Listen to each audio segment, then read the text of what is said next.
Friends, నేను car మీద అయితే ఎందుకు తడుతున్నానని మీకైతే డౌట్ రావచ్చు.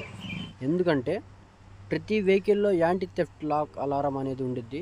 మన ఎర్టికా వెహికల్లో కూడా ఈరోజు మీకు చూపిస్తాను. చూడండి ఫ్రెండ్స్, ఈ బటన్ని లాంగ్ ప్రెస్ చేసి మనం వదిలినట్టయితే మనకు స్క్రీన్లో అయితే చాలా ఆప్షన్స్ అయితే ఎర్టికా వేరియంట్లో మనకి కనబడడం అయితే జరుగుతుంది. చూడండి ఫ్రెండ్స్, పైన మనం లాంగ్ ప్రెస్ చేయగానే ఆప్షన్స్ అయితే వచ్చాయి.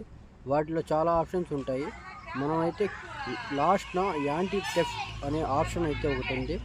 దాన్ని మనం క్లిక్ చేసుకోవాలి. క్లిక్ చేసుకున్న తర్వాత షాక్ సెన్సార్ అని ఉంది. అది ఫ్రెండ్స్ మనం ఆన్ చేసుకుంటే యాంటీ థెఫ్ట్ లాక్ అలారం అయితే మన వెహికల్లో అయితే ఆన్ అయిపోద్ది. చూడండి ఫ్రెండ్స్, మొత్తం బ్యాక్ వచ్చేసి మీకైతే ఒకసారి నేను ప్రాక్టికల్గా చూపిస్తాను. బ్యాక్ వచ్చాం కదా ఫ్రెండ్స్, ఇప్పుడు చూడండి మనం నార్మల్ అయిపోయింది.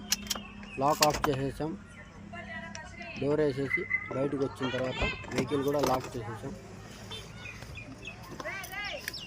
చూడండి ఫ్రెండ్స్, బయటకు వచ్చి వెహికల్ లాక్ చేశాను. ఇప్పుడు చూడండి ఫ్రెండ్స్, శబ్దం అయితే ఏంటంటే మనకు అన్నోన్ పర్సన్స్ ఎవరైనా టచ్ చేసినా, ఎవరైనా వెహికల్ దొంగలించాలనుకున్నా ఈ లాక్ అయితే మనకు అలారం